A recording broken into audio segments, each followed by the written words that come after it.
Welcome to Season 2 of Solopreneur Success Strategies. This is Jane Gardner, and we are going to be talking about home business startup. And we're going to be talking about starting, running, and growing your own home business, whether offline or on.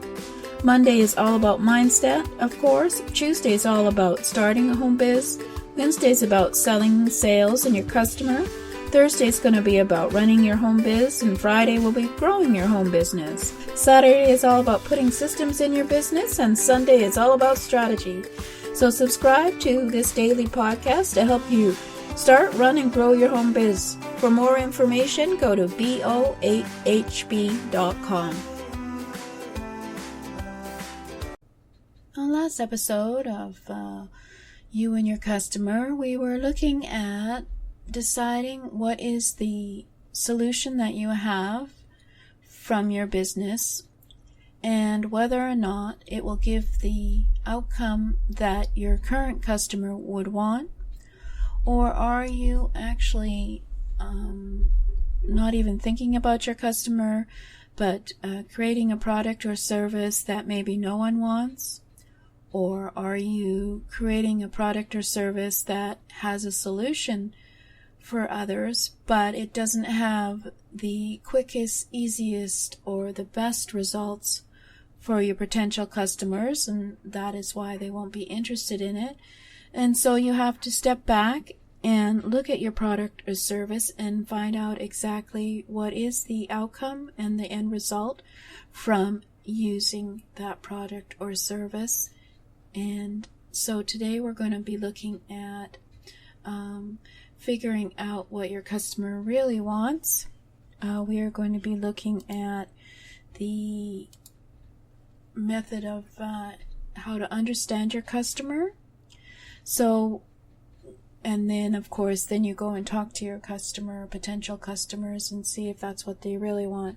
On Tuesday, Start Your Own Business, we talked about researching and looking on the social media and looking through forums to find out the problems and issues that potential customers might be having in your business, and then deciding whether or not what you have will actually be a solution for them, or if you're going to have to consider creating what they need.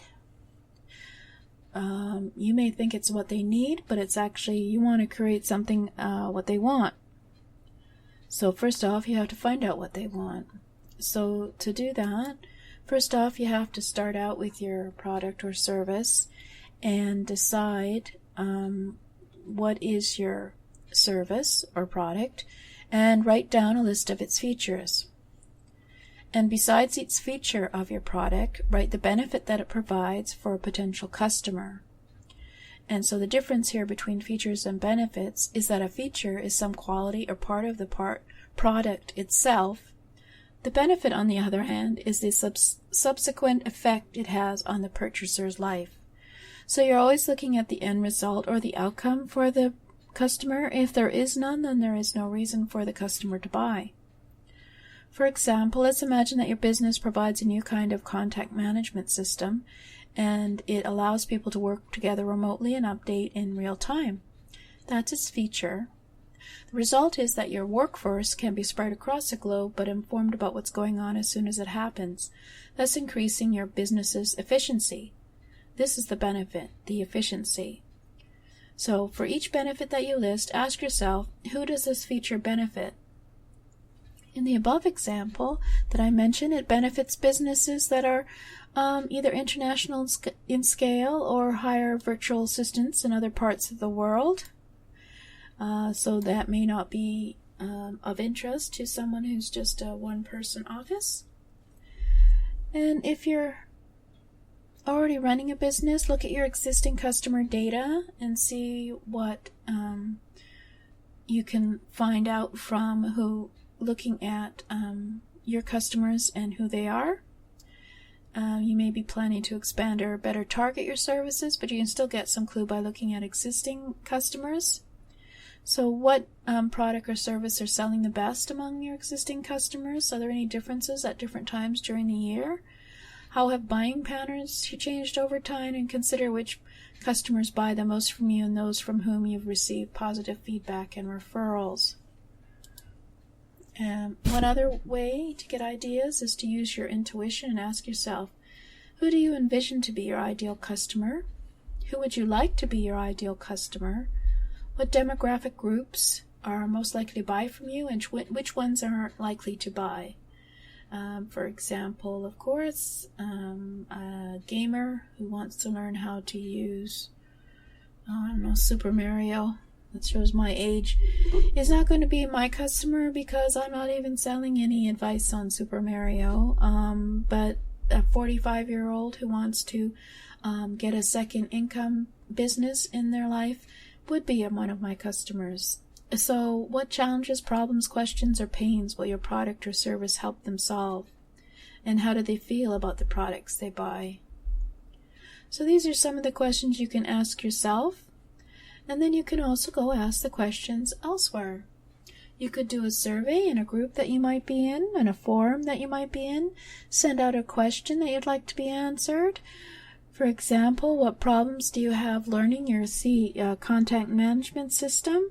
And if you find out there's these various problems, then you could quickly do videos that would show them the solution and train them quickly. I'm sure that would be something of value to those people, as long as there's enough of them. So then you have to plan how you're going to interact with your potential market, and get a survey out there. And there's many easy and free ways to do that. Email, of course, is a relatively old method you can use. You can send out an email asking them the questions that you might be wanting them to answer. And you can also do a survey. You can do a social media. You can go onto Facebook, Twitter, ask the question there, see if you get any response.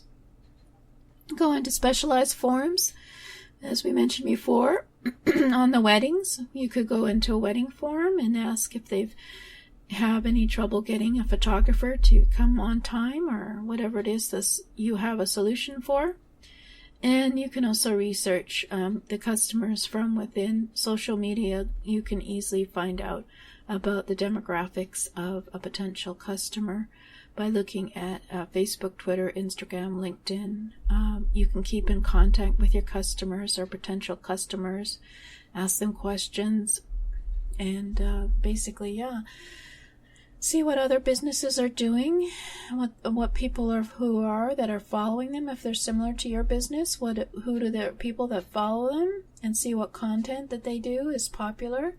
Then you know what's going to be most engaging for your potential customers, and look for gaps where their needs aren't being met and what other similar solutions are being offered. And maybe you can be the one who creates a simple solution that will help them with the problem they have today, rather than worrying about future problems.